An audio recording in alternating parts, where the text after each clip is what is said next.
they have committed to that because there is an exception in antitrust law where you even can standardize. So this is the requirement to do so. So it's an encumbered patent. I don't want to take this point of normal patent stuff. This was discussed yesterday. But I think we should not forget we are coming from the antitrust realm, and there is really some obligations on both sides.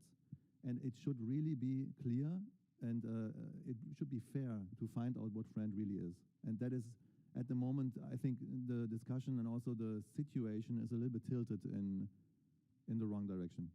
Thank you, Steve. There are just one.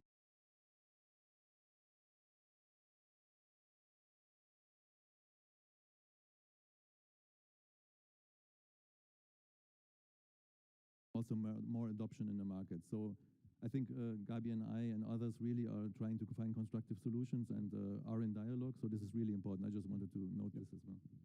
Great. There is one question, but I don't know, organizer, whether we still have a few seconds for that. Let me take one of the two questions that have been posed.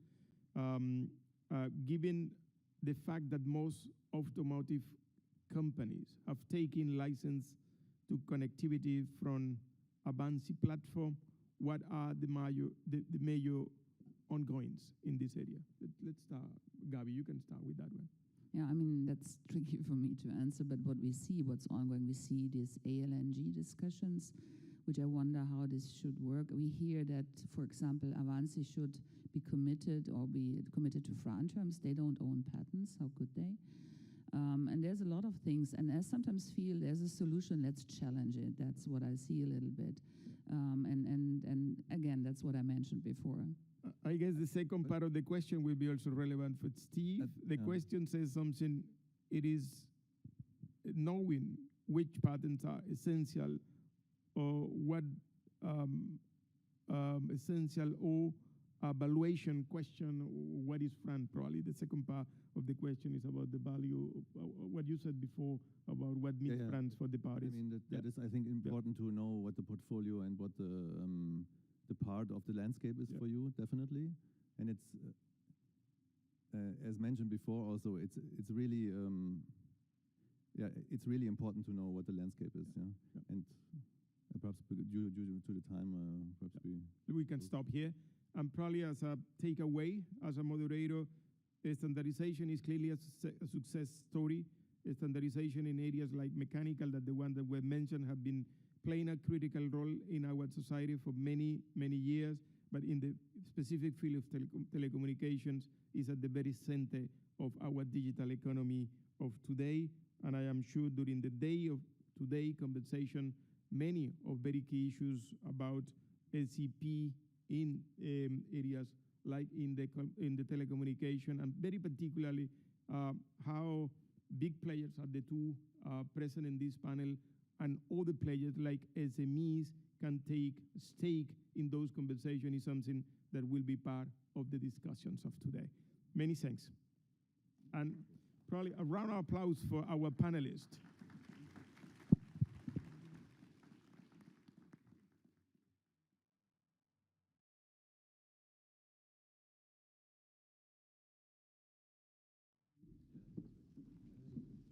Thank you very much for this animated conversation to the fireside chatters.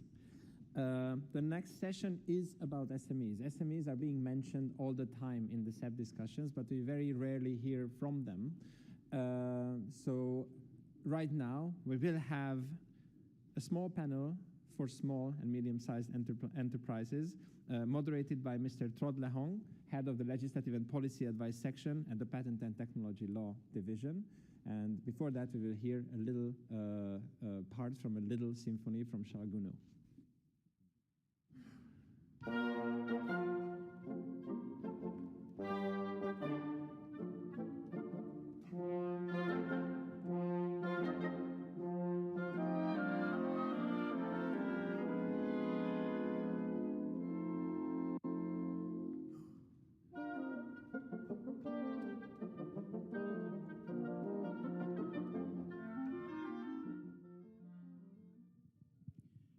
Good morning, everybody, and welcome to day 2 and session 9 of the Symposium on Standardization of Patents. Today we're going to talk about an important topic. I think it's been mentioned several times now, the relationship between SEPs and SEP, which invokes emotion, whether you are on the SME side or on the large companies. So it should be an interesting discussion. Before we get started, disclaimer on my part. Where I'm from, it's SME instead of SME. We incorporate micro into the definition. So if you do hear my talk here, SME, it means the same thing. So don't think I'm talking about something different.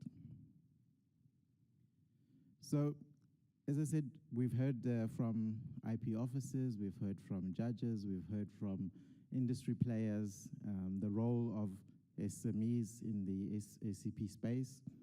Yesterday we had a discussion panel, the last session, where we heard from IP officers, China, EU, Japan, Singapore, UK, US, on how they tackle complexities related to SEPs and how SMEs feature in that discussion.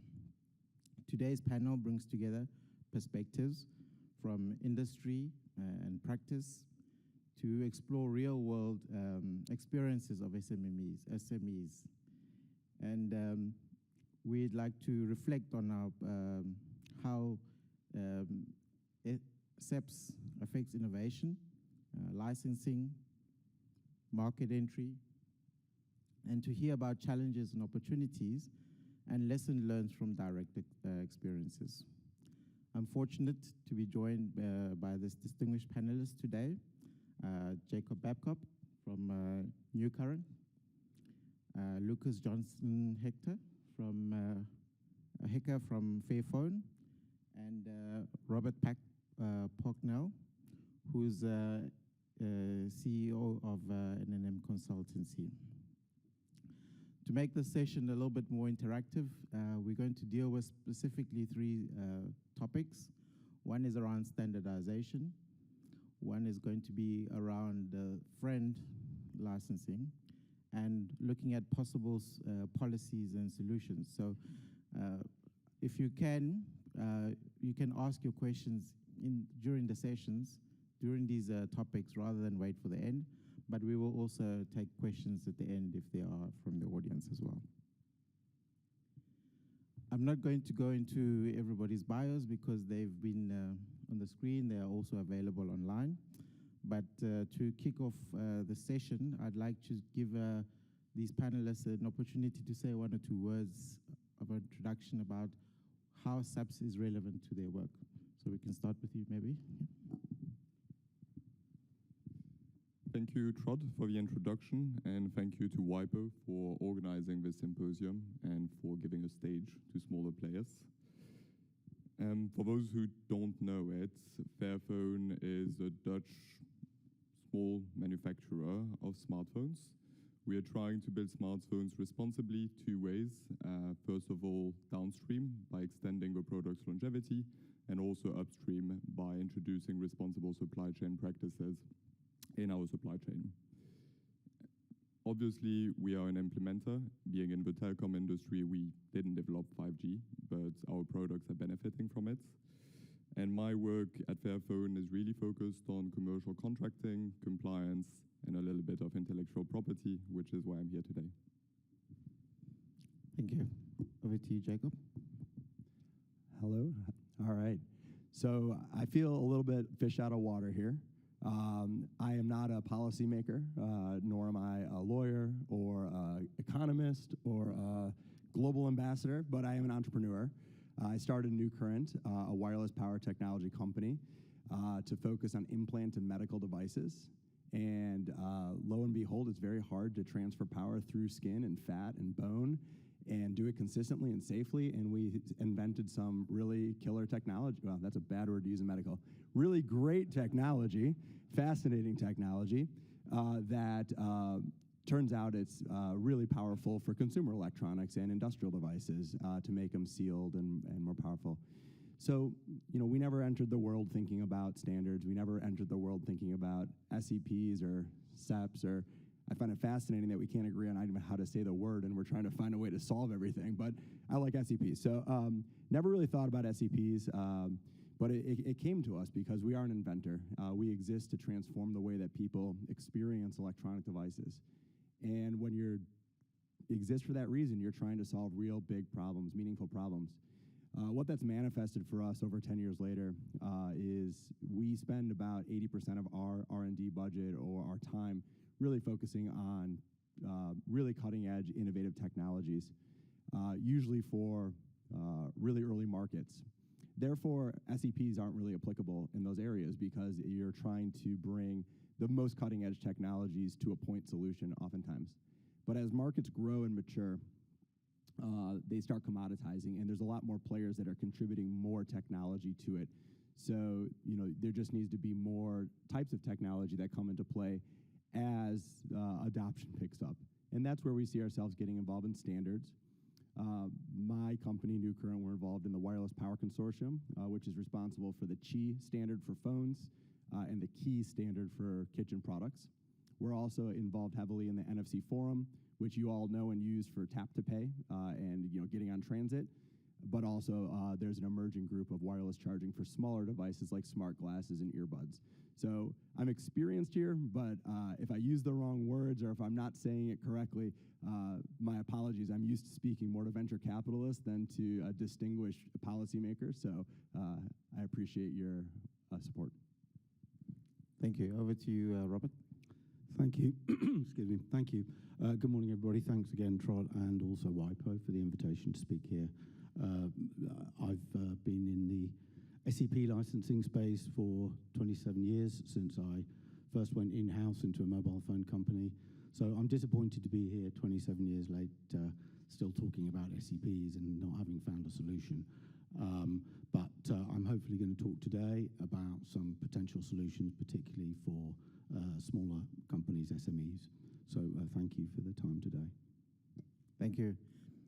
Let's get started on the first topic, which is SME participation in standardization. And I'd like to start with you, Jacob. You mentioned you are involved in Wireless Power Consortium and NFC Forum. From your perspective, what has been like for you as an SME to participate in these processes? And what has been the biggest opportunities and challenges that you have experienced? Yeah, we exist in this sweet spot or sour spot, and I don't know. Sometimes it's really nice to be medium, and sometimes it's tough. I think most of the innovation from statistics, and it's roughly an 80-20 rule. I think it's more like 70-30. But I think most net new patents, both in Europe and the U.S., come from very large companies with billions of dollars of market cap.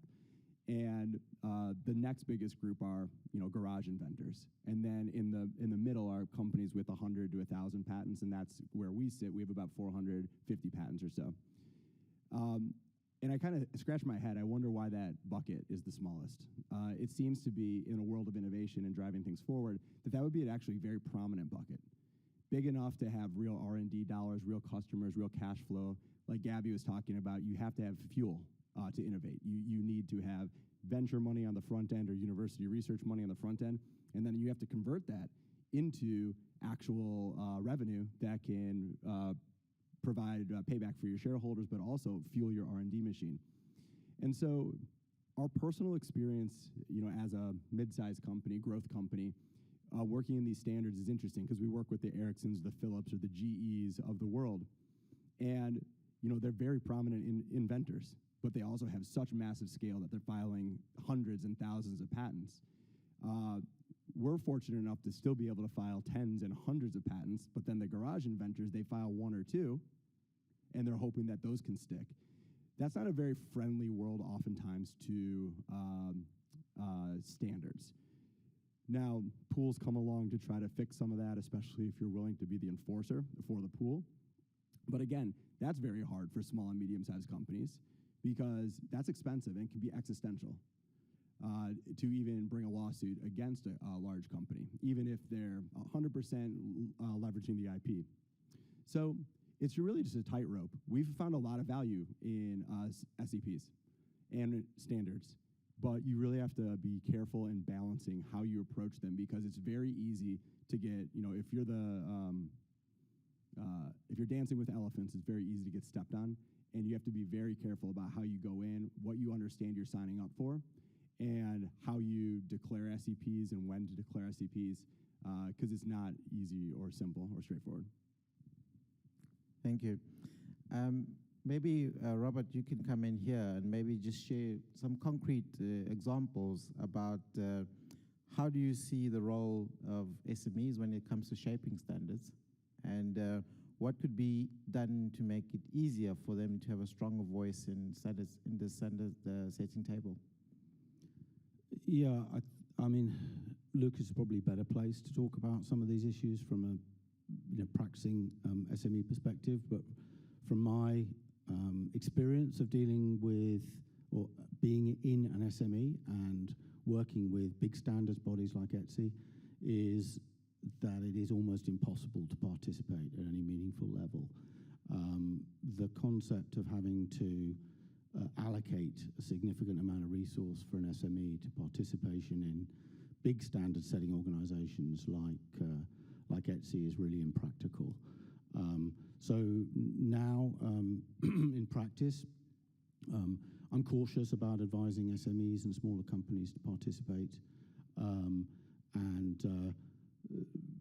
It's not just the fees. I think it's the enormous expense and R&D and engineering time needed to do that, and probably better for an SME, frankly, in this environment to focus on what are commercially essential SEPs, and that's just the perspective because that's the organization that's the system that's now been generated. It's just too big for SMEs to meaningfully participate. Can I just add one quick thing to what Robert said? So I agree, it's not the fees, totally. But on top of the engineering costs, which I think SMEs that are innovative are engineering anyways, it's the political costs, like to get actual political operatives into the standards that can deal with the bureaucracy and how to appropriately put your technology out in certain white papers and in certain committees and how to navigate that. That's not a natural part of any growth company's experience, and so it's the political cost and hiring the people to do that. I think that's probably the biggest kind of non-obvious cost. I agree, and I think Gabby said it earlier on, she has thousands of people in these standard setting bodies, so it's just not realistic to meaningfully participate in any of these, even if you are in that industry. And we've got to remember now, by the way, we're in the IoT, and the standards that we're talking about are impacting a much broader sector. So not just automotive, which is where there's been a lot of noise, but medtech and metering and all these other IoT places. You can't expect these companies in these IoT sectors to say, "Oh yeah, I'll participate in ETSI." I mean, they're just expecting to buy products that come with license fees paid. That's what we need. Thanks, Jacob. I think you've already answered one. Sorry, Robert. I think you've already answered one of the questions that was being posed. There was directed to SAP's licensing in IoT. We have another question here.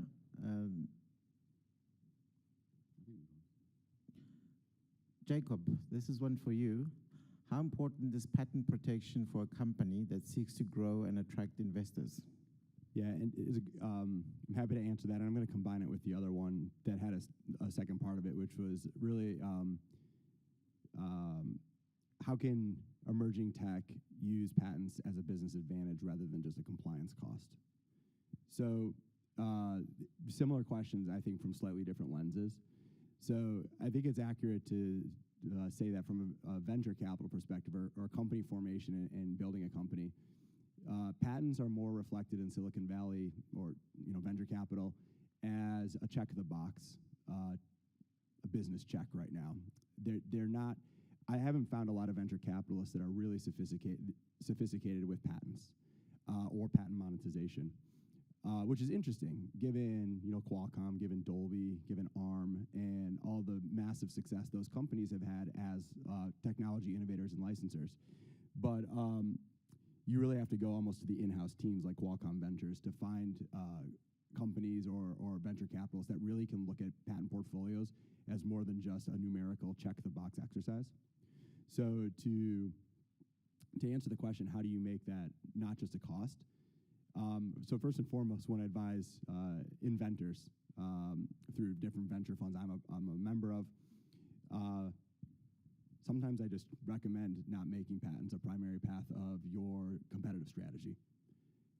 Maybe for 80% of the companies, I think it's true today. Now, obviously, it's different for biotech. It's also different for hard tech. And when you do get into those businesses, then I think what you have to do is you have to first align with your business value proposition, the problem-solution fit, and where your intellectual property bridges that gap. That's super important that you can articulate that, because any strong business person or venture capitalist can understand that. But the patents just become like kind of the footnotes, the backup of the overall thesis and the value prop. So I think in order to make it an advantage and not just a cost, your patents have to be very well aligned with business value prop, which is just a little different than what I see when talking to lawyers or experts in the patent space, because they're very good at like talking on the terms of claim charts and wanting to know the technical alignment with the specification.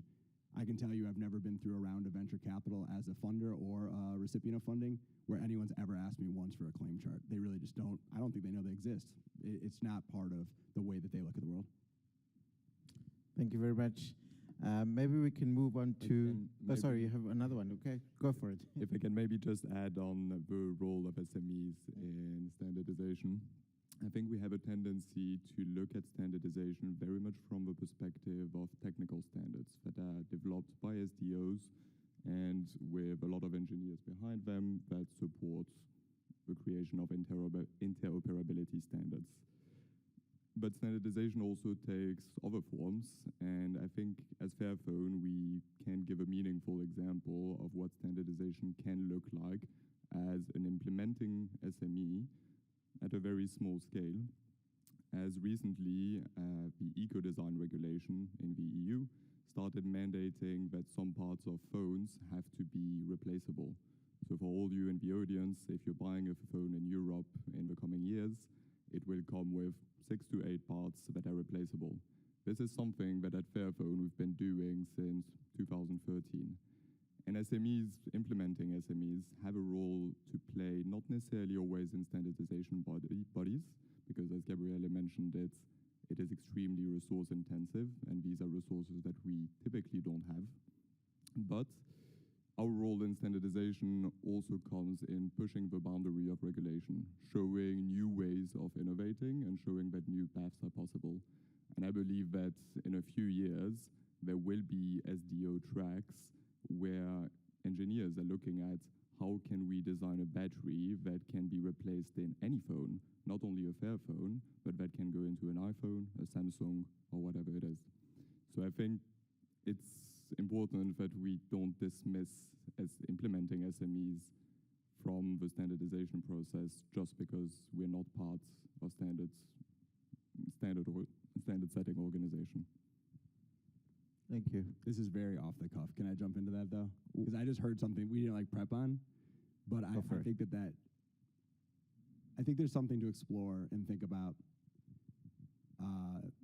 in something Lucas just said, where it scares me as a inventor related to power electronics to hear about the idea that there's like a singular battery that powers every phone or every other device. I know what it takes when we're selecting batteries for different devices, for safety, for cost, for regulatory compliance around different countries of the world, for efficiency, for power capacity. And it just makes me think, and I really don't have an answer for this, but it sent a red flag up for me to say, you know, to what extent do standards sometimes drive lowest common denominator and actually inhibit innovation? I'll just leave it there. I see a rebuttal coming, so. It's not a rebuttal, but I think like Jacob is representing the perspective of pushing technology, pushing how far we can go with new technologies, whereas on my side, we're very focused on sustainability. So when I see batteries of different formats, I see a lot of waste. If we can standardize these formats, we reduce that waste, and it's as simple as that. And I think standards have to hit the right balance between pushing technology and making sure that your concerns are met, but also ensuring that the climate target we're setting as a society are also met at the same time. I think it's just a matter of what's being prioritized. Okay, so maybe we can move on to the second topic, which is related to friend licensing. And Jacob, here I'd like to get your view, because you mentioned that you are in an interesting position. You're not a startup, and by no means are you a large company. So from a friend licensing perspective, how do you see both sides of the coin in terms of licensing out and also licensing in? I think friend licensing seems fair if it works on both sides. I heard someone, I can't remember who it was yesterday, talk about a new term about, FRAND is an obligation on the licensor, but what's the obligation on the licensee of actually willfully signing up? If they're going to be part of a standard, shouldn't they also have to pay those FRAND rates if they are FRAND? And of course, finding that fair, reasonable middle ground is the art. But FRAND should work theoretically when the markets are big enough. The size of the number of products that are using it are measured in hundreds of millions or billions, and companies are not holding out for a long time on paying and getting the benefit of a couple of years of selling the product into the market just to deal with past damages in the future. If there was a more efficient system for companies contributing IP at FRAND rates, and implementers were more quickly and regularly just coming to the table and paying the fair way for the innovation they're receiving, it should work. But we all know that theory and practice don't match, and all the time. And so it's not perfect, and I think that a lot of times litigation does actually have to come into play at least a few times in order for the implementers to start seeing that, all right, maybe this is a portfolio that has to be taken seriously. Otherwise, I think that whether it's through purposeful, efficient infringement practices, or whether it's just through trying to bide time to let the industry sort itself out, I think implementers are loath to pay money today that they can just pay in the future. And against that, what would be your view, or what would be your take on a common argument that SEPs are just a tax on innovation? Yeah, I do get a sense that is the narrative that's been woven. That, when you see large implementers up on stage or other places, it feels like it's a tax, right? Like, well, we've already launched these products, and now these companies are coming at us, and they're unfairly threatening an injunction. Like, how dare they? And I think one thing to keep in mind is that for most companies, that are not multi-billion-dollar companies, to take on any company of substantial size is existential to them. And so if an injunction has any flavor of being existential for a large company, it only starts putting the balance in place in terms of the stakes of the discussion. So the question was about the tax. And so I'm from the other side of the table, and I think it's a little unfair to characterize it as a tax when there's so much value being created that it's getting adopted so readily by so many companies, and it's not seen as like paying for value. It's being characterized as taking margin out of the revenue of the true innovator, which are the companies creating the end product. And I reject the narrative, and I think that there's been not surprisingly, Megatech will have stronger PR capabilities, and they'll do a better job of framing arguments. And I just think it's an incorrect framing that the industry is largely taking up as just, it is what it is. It's a tax on innovation. And without innovators getting paid, there will be no more innovators. And so I think you have to think about the value that's being received by implementers for the innovation that they're receiving. You represent the implementer side, so I'm curious to hear what your views are. Yeah. So I would also find it unfair to call it a tax, because, as you mentioned, the innovation that is brought to the markets by SEP holders and by other innovators is absolutely key to allow implementers to bring their own ideas to the market. there would be no repairable phone if there was no connectivity standards that allow it to be a phone in the first place. I think where some people in the industry consider it a tax is because from an implementer's perspective, we have no means of calculating what the price of these technologies will be during product development. So the claims are coming once your product is released in the market, and generally once we've sold enough of these products to be worthy of receiving a claim.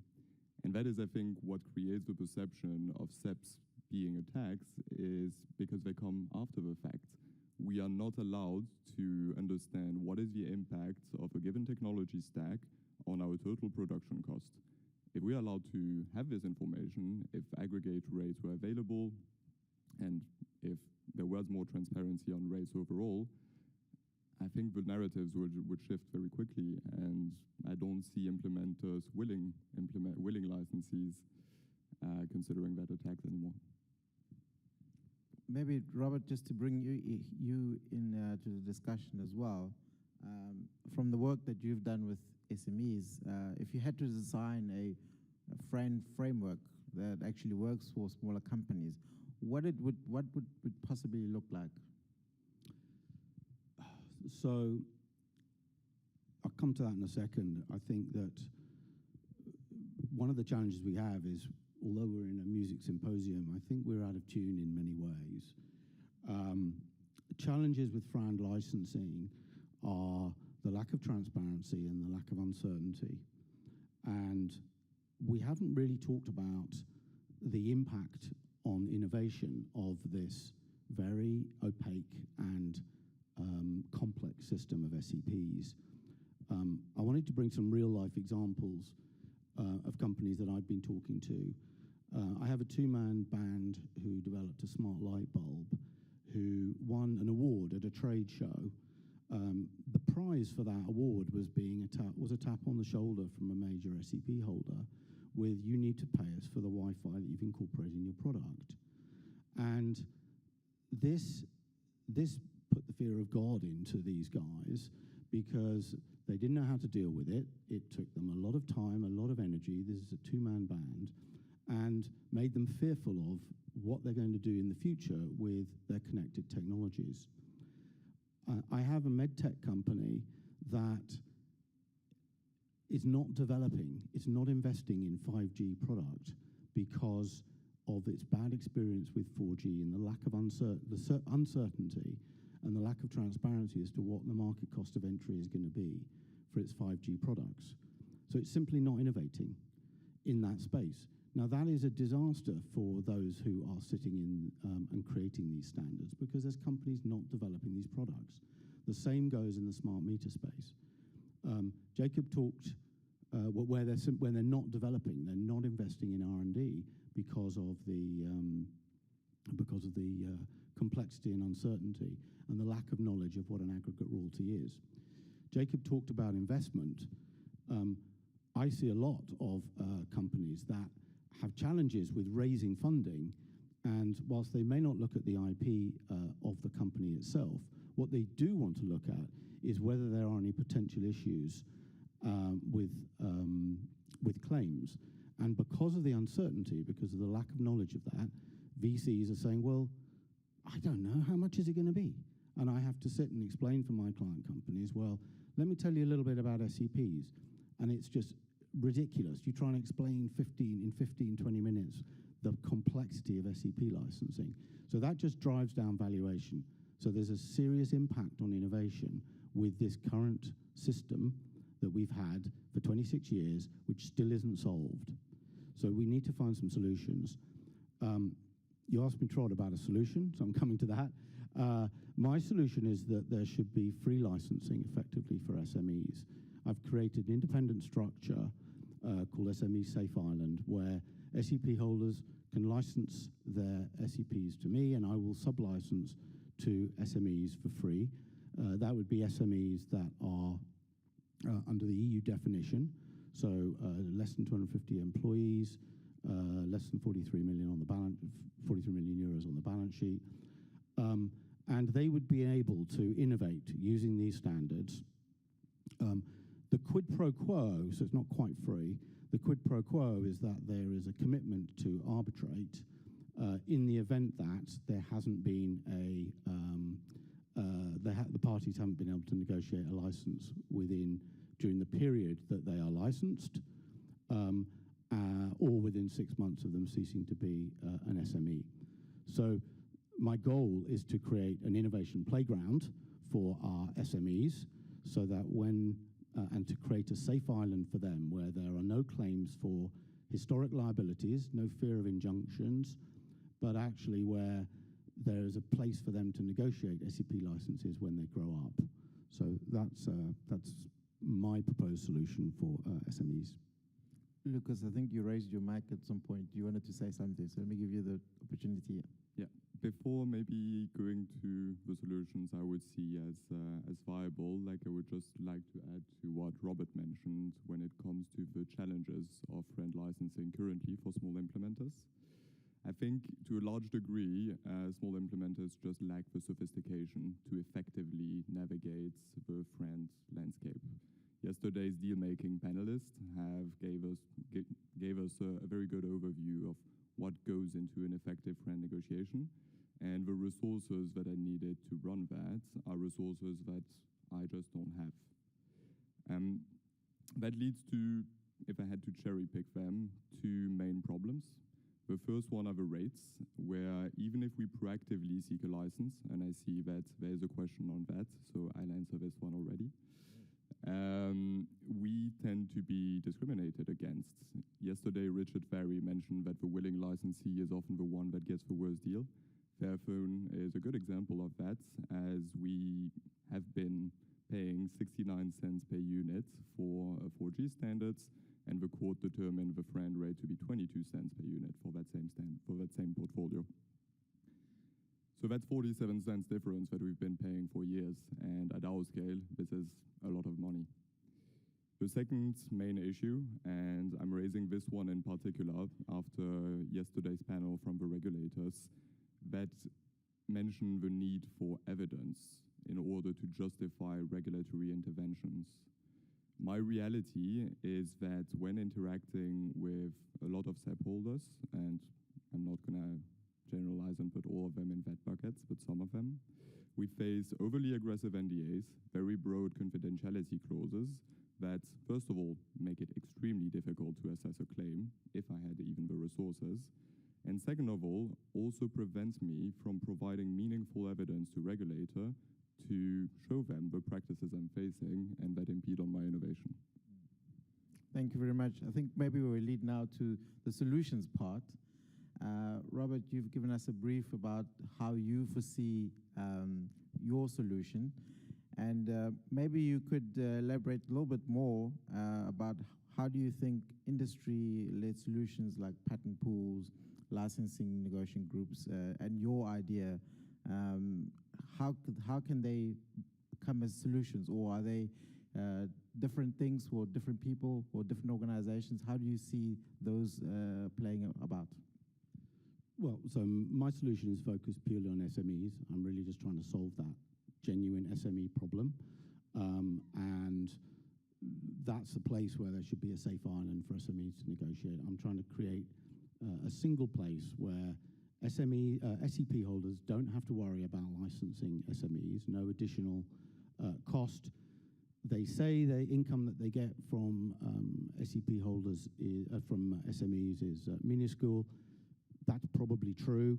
And so it seems to me that rather than having one or two licensed SMEs paying disproportionate amounts compared to their other SME colleagues, it would be safer and better to create a single place where there are SMEs that can license on a free basis and can go and negotiate with SEP holders for when they are grown up. So that's my solution. But there are other solutions. For SMEs, I'd recommend IP insurance. Look very closely at IP insurance. I think that's a developing area. And some time ago, there wasn't availability for SEP insurance, but that's now changing. And SEP insurance comes as part of many policies with the bigger companies. So I think that's something for parties to look at. And obviously patent pools are another solution. Licensing negotiation groups, I think they're just good news generally, because subject to compliance with the competition rules, because it makes sense, right? It makes sense if you've got a lot of implementers in a particular area that they gather together and say, well, or have one negotiation. I mean, I don't know why SEP holders would not want to deal with one company rather than 50. But, you know, and the other solution, of course, is to license. And this is a commercial. The other solution is to license at the module level. And I was interested to hear, again, Qualcomm yesterday saying it is much more efficient for them to license at the module level. I agree entirely with that. That just makes all the sense in the world. License at the module level, and you won't have all these issues in the supply chain. Qualcomm can do it. They're Avanci members. I don't understand why other SEP holders don't do that. So they obviously like this inefficiency, or they would just do the same as Qualcomm are doing. Maybe to get the perspectives of the implementers and the developers, maybe I can get your perspective, Lucas and Jacob, on patent pools and LNGs. What has been your experiences, if any? Yeah. Sure. I can maybe start. So I'll start with LNG because that's where currently there's the least to say, I think. As far as I know, there are no LNG on the implementer side for telecoms. It would be fantastic if that was the case. I think it would help pooling resources in a meaningful way, similarly as what licensors do with patent pools. If licensees could also coalesce pool resources and get an easier access to licenses, I think it would be a net positive for the SEP licensing landscape. When it comes to pools, I think they solve a lot of the issues that we've mentioned before. So they bring a lot of transparency. They streamline licensing by aggregating licensors. But a lot of the goals they're pursuing from a small implementer's perspective are stifled by the fact that the larger SEP holders are often staying out of these pools. So if tomorrow I was entering into a license with a given pool, and the next week I receive 2 claims from other SEP holders for that same technology, the issue is still there. I still don't know what my royalty rate is, whether it is friends, and overall, how do I move forward with these SEP claims?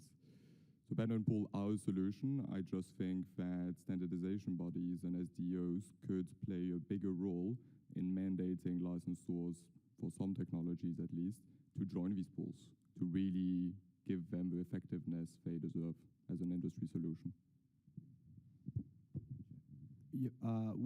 My experience with pools is pretty limited. I mean, it's just to my business. And so wireless charging is less mature than, for example, 5G and cellular. And there are pools, though, when we've looked at them, they haven't made sense for us. The main reasons are the division of economics. It's biased heavily towards volume and not quality. And when we look at the portfolio that's been contributed into the pool, it's the pool claims to judge on quality, but I don't think that's really showing up in the actual evaluation of the patents. So when you have companies that are contributing hundreds of patents into the pool, and maybe you have dozens to contribute, and then the economics are such that it divides up by who has what piece of that total pie. You need the numerator to be great. You need there to be a lot of adoption, and like if everyone in wireless charging is just flooding into that pool quickly, then you can make a decision as a business and say, well, maybe there's a time value of money. Maybe there's you get less money, but you get it quicker with less expense of going out and signing individual license agreements. But I also haven't seen that success in the pools that I'm familiar with. Now, keep in mind, I'm speaking about a very narrow set compared to what people here are probably talking about. Thank you.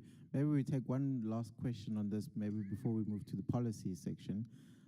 How do you square the ND prong of the friend commitment with the royalty-free licenses to SMEs? I think that's probably for you, Robert. Yeah, so I don't think we are discriminating.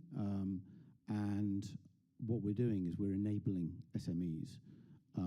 The royalty-free element does come with a contractual commitment, as I said. This was actually a commitment that was asked to be included by one of the bigger SEP holders as my discussions with them on this program.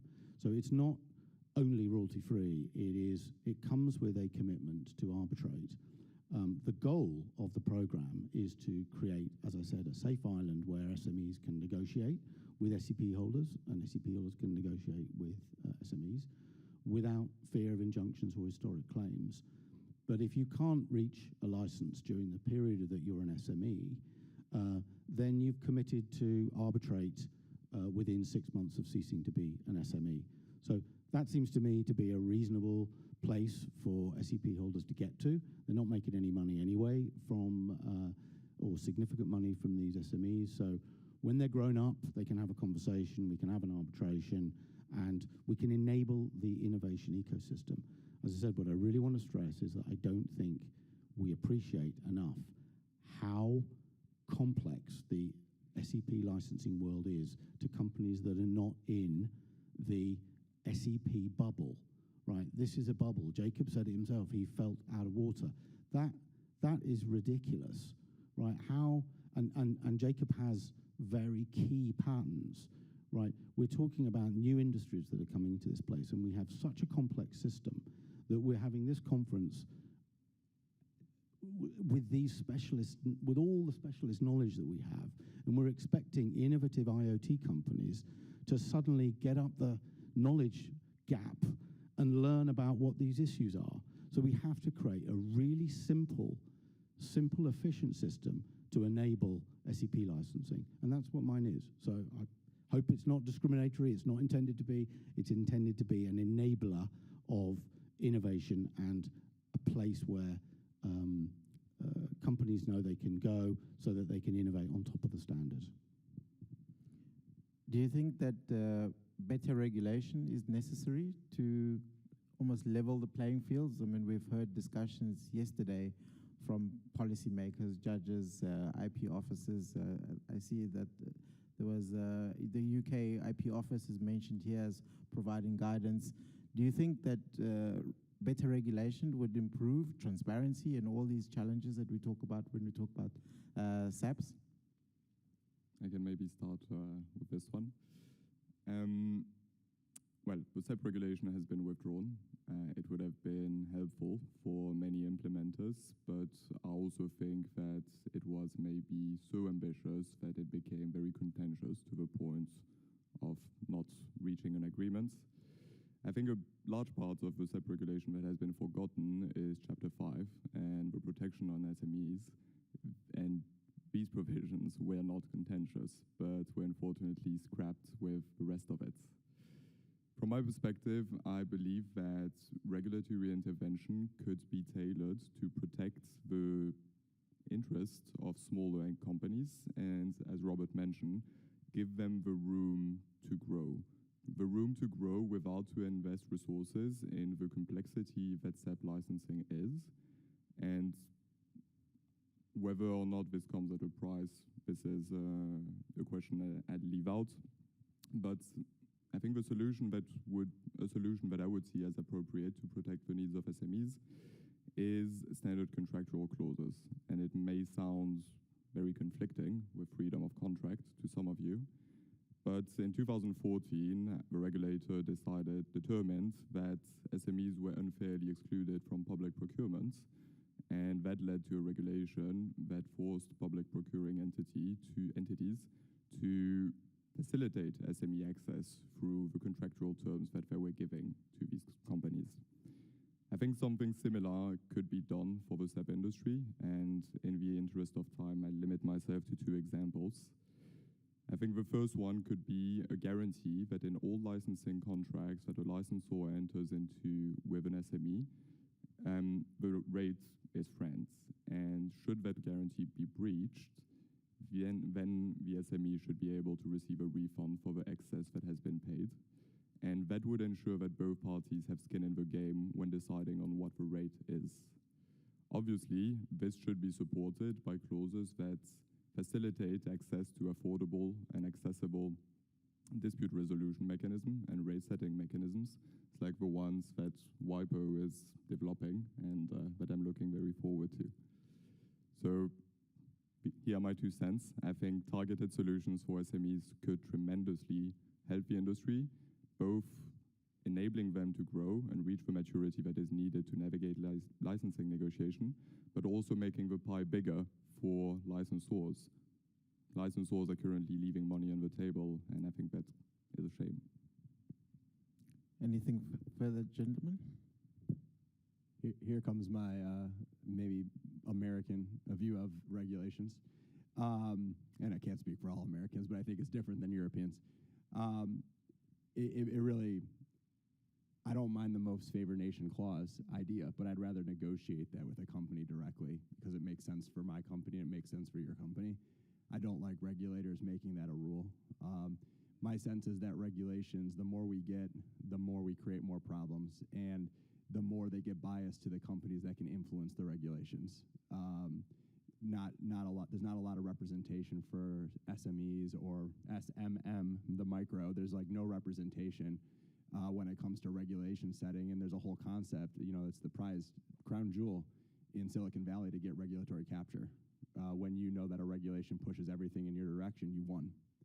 And that's really unfortunate. And I studied in Australia for 6 months, and it reminds me of a story they have there for when colonization started.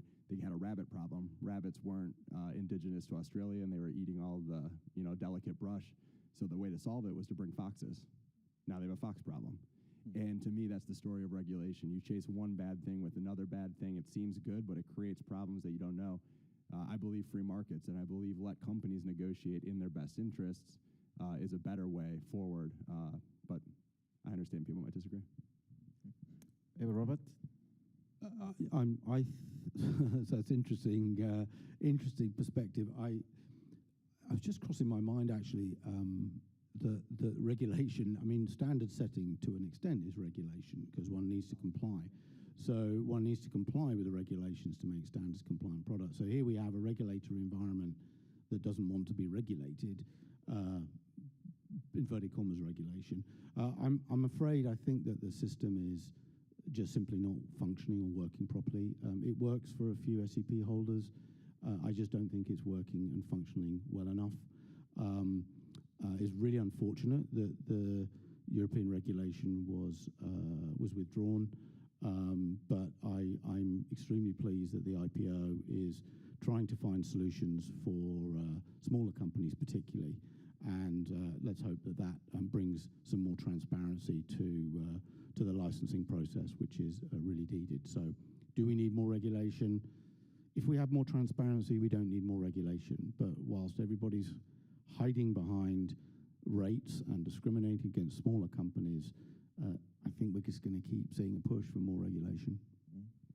Lucas, you want to have a parting word? Not. Okay. Unfortunately, we can't get to all your questions because we're running out of time, and I wanted to end the session on time. But I'd like to thank my panelists for their insightful thoughts on this topic. And we look forward to the other sessions. I think we can all agree that this has probably been the best session of the whole symposium. Thank you very much.